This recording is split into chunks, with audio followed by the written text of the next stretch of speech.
세계 코로나 누적 확진자 수가 어느덧 1억 명을 코앞에 두고 있는 상황입니다. 사망자는 이제 200만 명을 넘어섰습니다.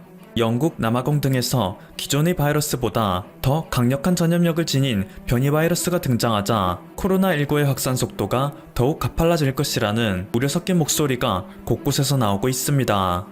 그나마 희망적인 것은 역시 백신 접종의 개시입니다. 영국에서 전세계 1호 백신 접종이 시작된 이후로 현재까지 세계의 50여 개국에서는 하나둘 백신 접종을 실행에 옮기고 있습니다. 인구의 30%가 백신 접종을 완료한 이스라엘은 좀 더 과감한 시도도 보이고 있어 눈길을 끕니다. 이스라엘은 현재 전 세계에서 인구 대비 코로나19 백신 접종률이 가장 높은 나라입니다. 전체 인구 930만 명 중 250만 명이 백신 접종을 완료했습니다. 취약 인구에서부터 시작한 백신 접종은 40대 인구를 비롯 16에서 18세 청소년들과 임산부에게까지 이어지고 있습니다. 하지만 영국과 남아공 등에서 발현되고 있는 변이 코로나 바이러스가 언제 사태를 역전시킬지 모르기 때문에 이스라엘에서는 일각을 다투는 상황에 처해 있는데요. 이에 따라 그들이 선택한 수단은 2주간의 전면적인 국경 봉쇄입니다. 앞으로 2주간 국제선 여객기를 일절 띄우지 않는 강력한 조치를 검토 중에 있다고 합니다. 그리고 그 기간 동안 백신 접종은 더욱 서둘러서 인구의 70% 이상이 항체를 보유하고 있을 때 형성되는 집단 면역을 이루어내겠다는 것인데요. 자연적인 바이러스 감염에 대한 집단 면역에 처참한 실패를 맛본 스웨덴의 경우와 달리 백신 접종을 통한 진정한 집단 면역이기 때문에 이스라엘의 실험 결과에 따라 앞으로 인류가 코로나19에 대항하여 어떻게 전쟁을 전개해 나갈지 향방이 결정되는 것입니다. 그렇기에 세계 각국은 이스라엘의 움직임에 모든 신경을 집중하고 있는 것이죠. 하지만 그렇다고 해서 모든 나라의 미래가 장밋빛인 것은 아닙니다. 최근 유럽의 각국은 이스라엘과 같이 국경 봉쇄를 하는 움직임을 보이고 있습니다. 그런데 이것은 이스라엘처럼 앞으로 나아가기 위한 봉쇄가 아니라 뒤로 후퇴하는 봉쇄이기에 참담한 것인데요. 유럽은 백신에 대한 희망은 커지고 있는 반면 이것의 접종을 위한 준비는 전혀 되어 있지 않습니다. 그럼에도 사람들은 이제 코로나19의 종식이 다가왔다며 거리를 쏟아져 나와 파티를 즐기는 모습이 보이곤 했죠. 그 결과 세계 곳곳에서 발발하고 있는 강력한 전염력의 변이 바이러스에 속수무책으로 당하게 되었습니다. 심지어 백신의 수급에 차질이 생겨 가을 전에 이루고자 했던 집단 면역은 사실상 실패하게 될 것이라는 의견이 대다수입니다. 유럽연합 27개국의 총인구는 4억 5천만 명이고 이 인구의 70%는 약 3억 명에 달합니다. 그리고 유럽연합이 현재까지 계약한 백신의 공급량은 무려 20억 회분에 달하죠. 때문에 겉으로 보기에는 물량이 차고 넘치는 것처럼 보이지만 이것은 큰 오산이었습니다. 미국에서 생산되는 백신의 대다수는 미국 내부에 최우선으로 공급되고 있습니다. 또한 세계 최대 백신 제조 공장인 인도는 얼마 전 공장을 증축하던 중 화재가 발생하여 전 세계의 백신을 공급하는데 상당한 차질이 생겼습니다. 세계 각지에 공급되기로 예정되어 있던 화이자와 아스트라제네카 백신 상당수가 이 인도 공장에서 생산하기로 되어 있었는데 하필 이곳에 불이 나는 바람에 유럽은 백신 계약을 모두 끝내놓고도 접종을 받지 못하는 억울한 상황에 처한 것이죠. 이에 화가 난 유럽 국가들은 백신 제조사들에게 계약 위반이라며 법적 대응에 나서겠다는 움직임을 보입니다. 이탈리아에서부터 시작하여 오스트리아, 폴란드는 물론 유럽연합 비회원 국가인 스웨덴 등도 하나같이 줄 소송을 예고하고 나섰습니다. 급기야 남아시아에 위치한 파키스탄은 러시아가 개발한 코로나19 백신 스푸트니크5의 사용을 승인하기에 이르렀습니다. 파키스탄은 원래 아스트라제네카에 대해서만 승인을 내렸었는데 아스트라제네카의 백신 공급이 원활하지 않을 것으로 보이자 중국 시노팜 백신을 승인하였고 이후에는 러시아 스푸트니크 5를 승인한 것입니다. 중국과 러시아의 백신은 전 세계 국가들에게 그리 큰 신뢰를 받지 못하고 있는 백신임에도 불구하고 파키스탄이 이런 결정을 내린 것은 그만큼 백신 확보를 향한 세계의 움직임이 절박하다는 것을 방증합니다. 그런데 이런 와중에 유독 여유를 부리는 국가가 있어 다른 국가들의 부러움을 사고 있습니다. 바로 대한민국입니다.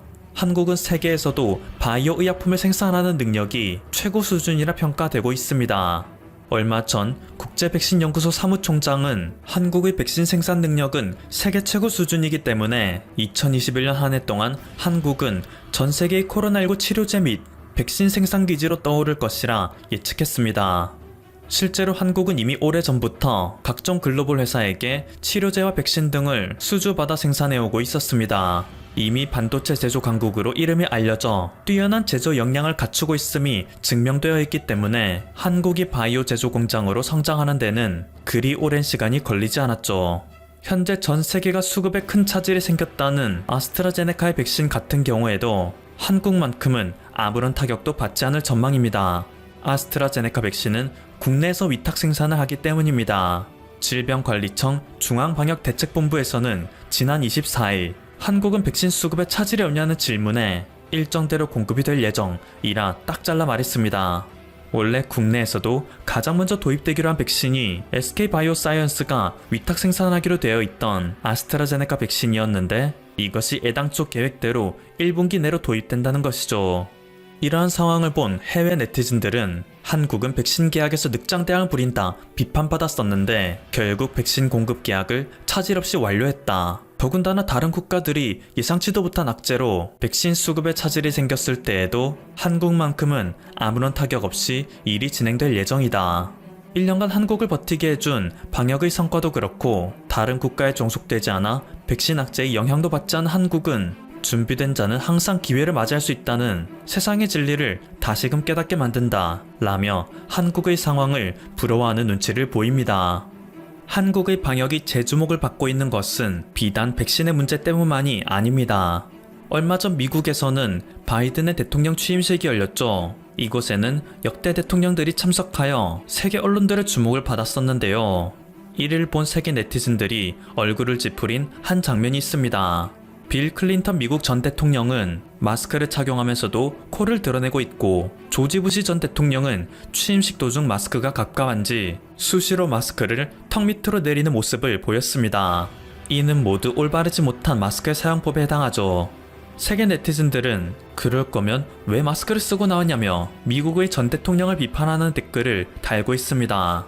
그리고 이들이 주목을 받는 이유는 하나 더 있습니다. 그들이 착용하고 있는 마스크는 미국에서 생산하고 있는 N95 마스크가 아닌 일반 면 마스크 또는 천 마스크라는 것인데요. 이를 통해 미국은 아직까지도 일회용 마스크를 생산하는데 큰 어려움을 겪고 있다는 사실을 알 수 있습니다.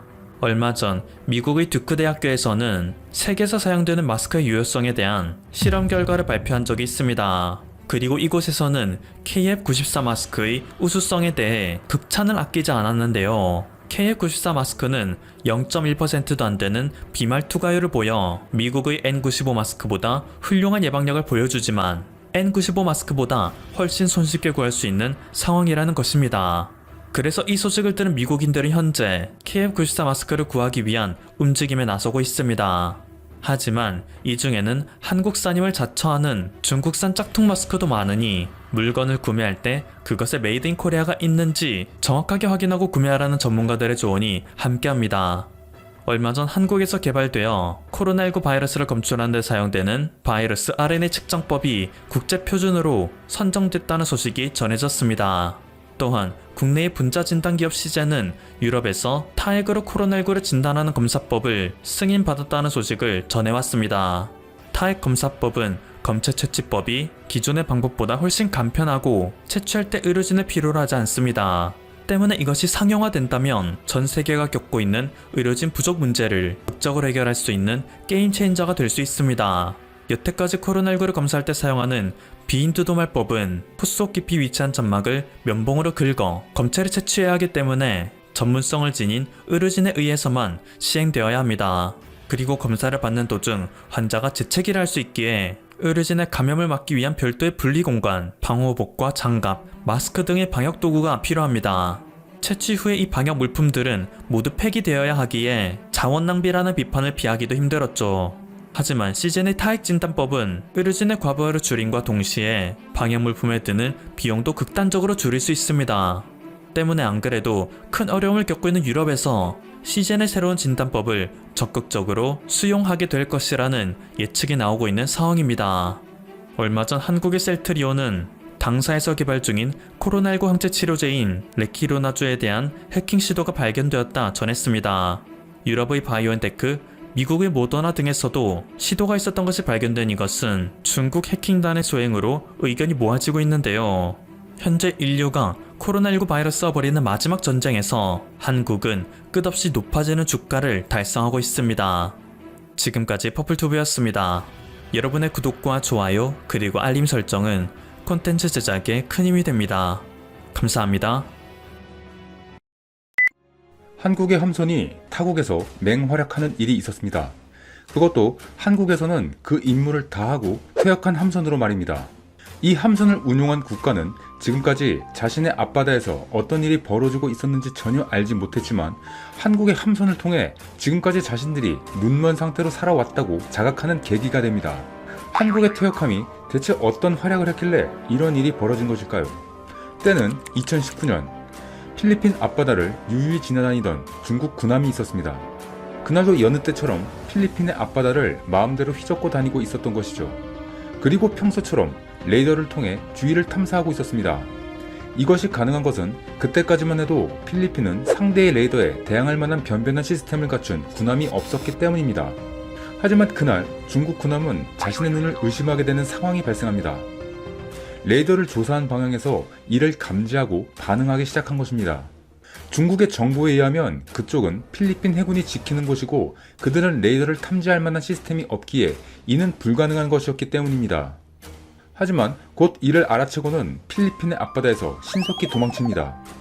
지금까지 중국 해군이 해왔던 대로 하다가는 양국 간의 무력 충돌 등 일이 커질 수밖에 없었기 때문입니다.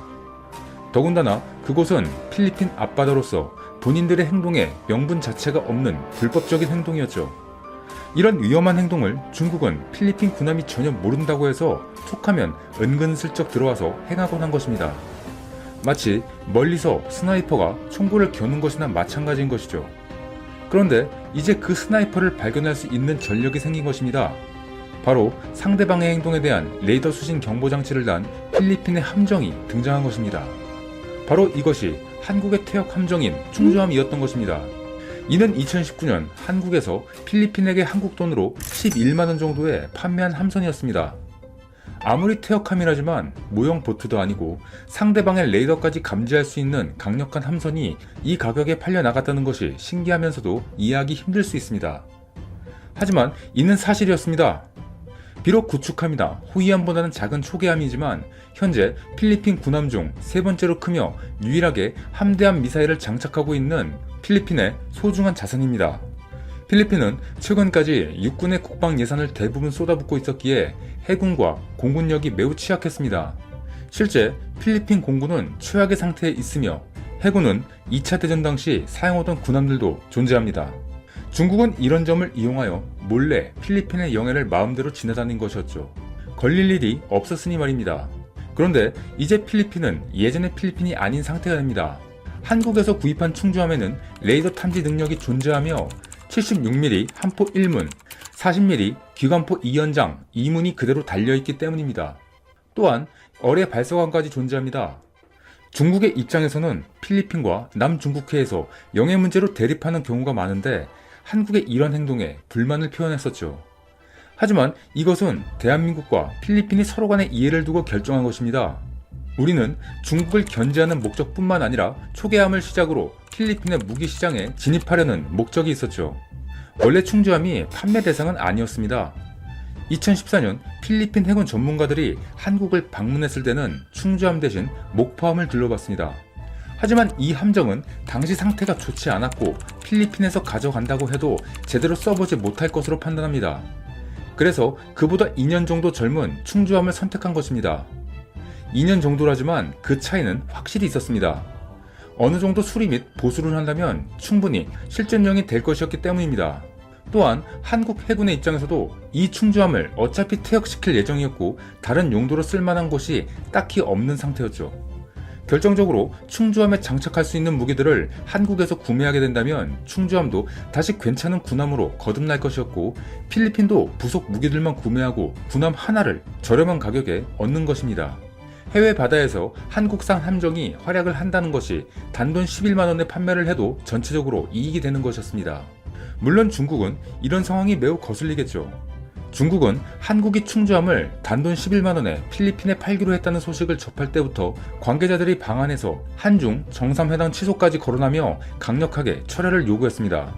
타국인 한국의 무기 수출에 이렇게 강하게 어필한 것을 보면 무척이나 당황한 것으로 판단됩니다. 한국은 세계 해군력 10위권 안에 들며 광개토 대항급, 충무공급, 세종대항급 등 해군의 능력을 알기에 충주함이 초기함일지언정 한국에서 나온 함정이라면 중국 자신들에게 위협이 될 것이라고 판단한 것입니다.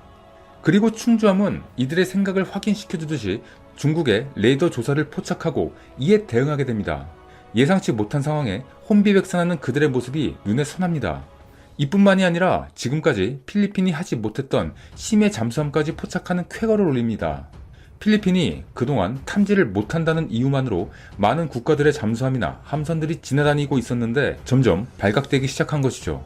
이에 대해 필리핀 두테르테 대통령은 이를 심각하게 생각하고 충주함에서 받은 충격을 생각하며 한국의 현대중공업에 호위함 건조를 부탁합니다.